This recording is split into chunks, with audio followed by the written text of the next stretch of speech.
it's important to recognize who are the safe people in your life that doesn't judge you or doesn't tell you when it's okay or when it's not okay to cry.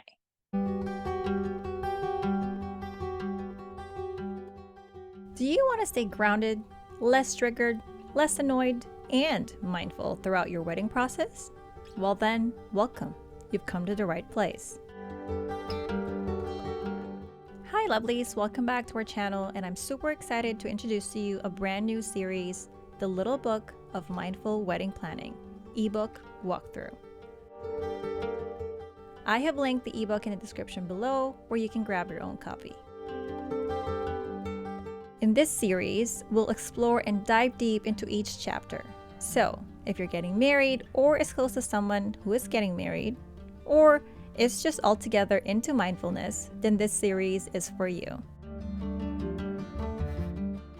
Join us every Mondays, Wednesdays, and Fridays as we journey through the little book of mindful wedding planning, chapter by chapter.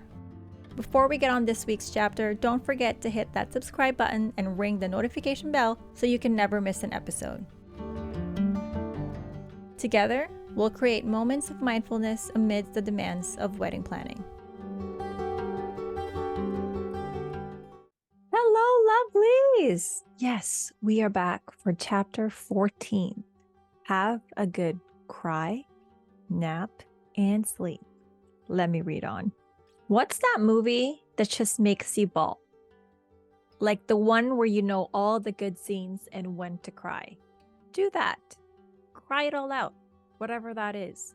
It doesn't have to be specific, but it clears out the body of the negative vibes. We're not talking about overcrying, but just enough to release that tightness in our body.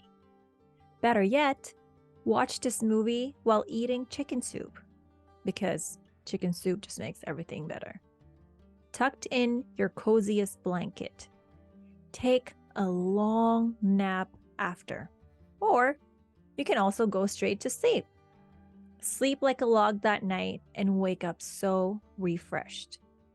Crying can be so therapeutic, and we all know this. Sometimes we deny ourselves of this and we just like, yeah, don't cry. And I think because a lot of us growing up, I mean, I can speak for myself. I don't want to speak for everyone, but for myself, I feel like crying has always been associated with weakness, or like you're not strong enough. Like you don't have to cry about that. It's just a little thing. But we're not giving our body a chance to respond to it the way our body needs to. It's not for other people to tell us when to cry and what to cry, right? Like we're all wired differently. We all have different experiences. We all are coming from a different place. And so if someone tells me, don't cry about that. No, bro, I'm gonna cry about that, actually. That's probably exactly what I need at this moment. I just need to cry it out. That way I can let my body come to terms of that way I can just relax my body.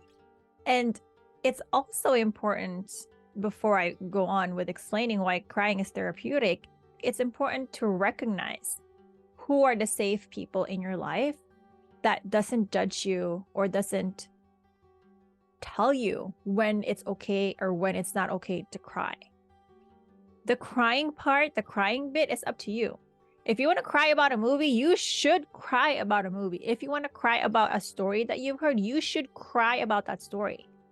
And understand, why is that making you cry? There's something else inside there. And sitting with that, letting that be released, is a gift to yourself. You have to give that to yourself. I'm going to read an excerpt from Medical News Today, where they talk about the importance of crying. Research has found that in addition to being self-soothing, shedding emotional tears releases oxytocin and endorphins.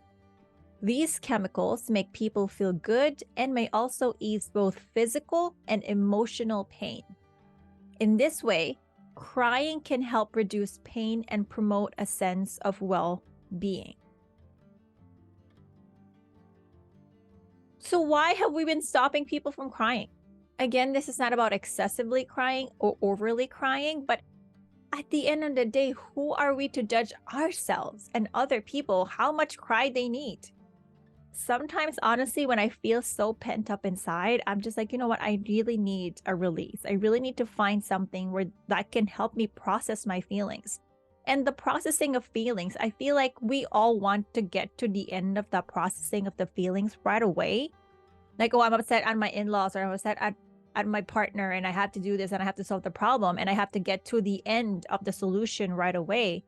But that's not how it works. It's a process. Sometimes you are not even able to talk about your feelings or what's bothering you right away.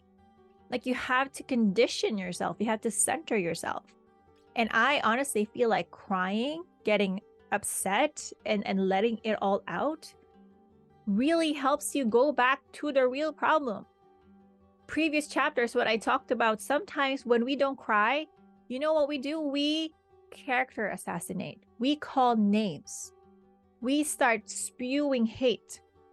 Like, there's something inside me. I need to cry this out. I need to process this.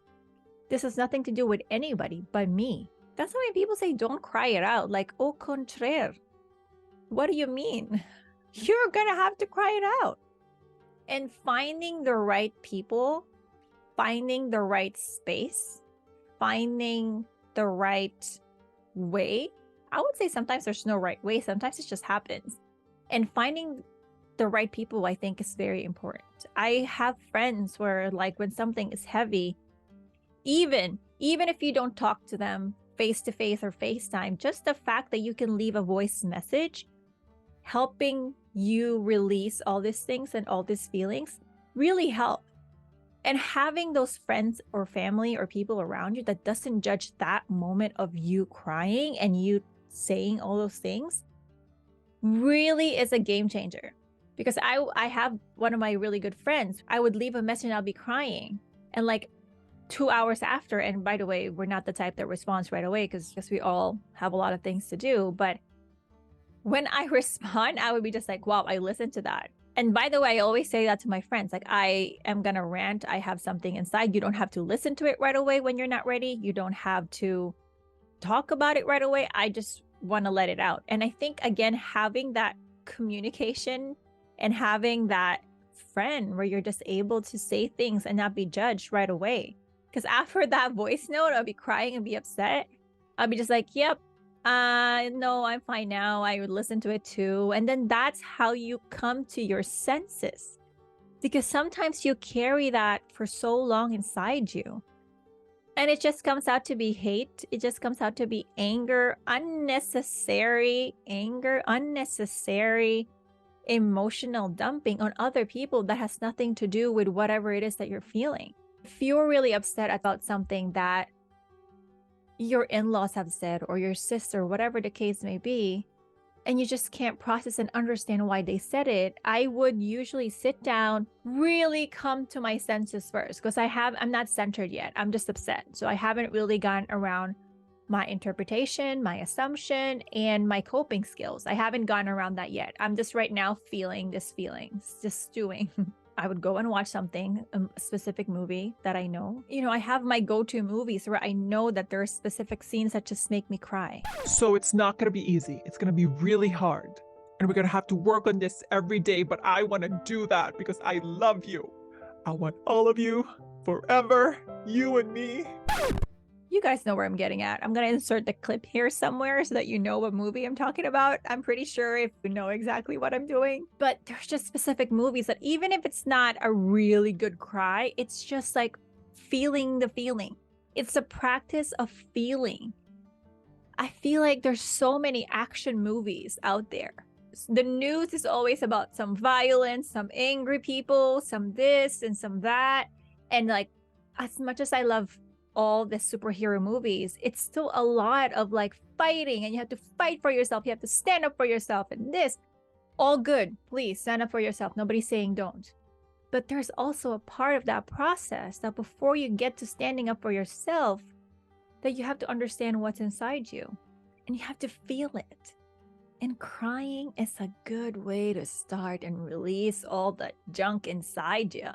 Just like cry it out. Cry it out. Have an Oscar moment. You know, you deserve an Oscar. Oh my gosh. I can't believe that after all that I've done. this is still what I end up with. Yes, girl. Yes. Have an Oscar moment. Feel it. Feel it in your body. Release it. I feel like people be just like, she crazy. What she doing? Yeah. Delulu is my vibe. But you know what? I'm a much nicer person. I'm a much more patient person. I can hold space for you because my life, my heart, my mind, my body is not full of junk. I understand our differences. I can sit through an argument now. Not that I am the best at it, but I can sit clearly and have people around me just not agree with me. I understand that. Before I cannot, I'd be just like, no, you're gonna have to know that I am right. Now I'm just like, you know what? Yeah, you're different. I'm different. We have a different take on things. Okay. Because I have this little habits of like trying to be aware. Okay, I'm getting overwhelmed. Let me watch my movie, cry it out a little bit, take a really, really good nap. Oh my gosh, the power of napping, even sleeping. And I would work out before I sleep at night. And I realized that even if I worked out every day consistently, which I still do, if I don't have a good sleep, it just really kind of like negates the purpose of working out because I still feel tired because a good sleep is essential. Imagine the clarity, the love for yourself, the lightness that you feel if you have a good sleep. And I'm not perfect. Oh my gosh. Sometimes I'll be scrolling up until 2 a.m. That happens. Again, I'm not saying that anybody is perfect, but I want to be aware of that. Okay, that was a little too much today. Check in our schedule and what I've been doing and what I'm feeling. Why am I binging? What's happening? I'm not really understanding. I let myself do things and like scroll up until 2. Have a good cry, have a good nap, have a good sleep. Don't keep all that junk inside you. Let it go. Let your body rest. Let your mind rest. Let your heart rest. Let your soul rest. Let it all out. You deserve it. You deserve to feel lighter and better. And that's a wrap for today's episode of the Little Book of Mindful Wedding Planning series. Your comments, questions, and support mean the world to us. And I can't wait to hear from you in the comments section below. If you haven't already, make sure to subscribe to our channel and hit that notification bell so you can never miss an episode. If you found today's episode valuable, please give it a thumbs up so it can reach more people. Thank you so much, lovelies. See you on the next episode. Bye!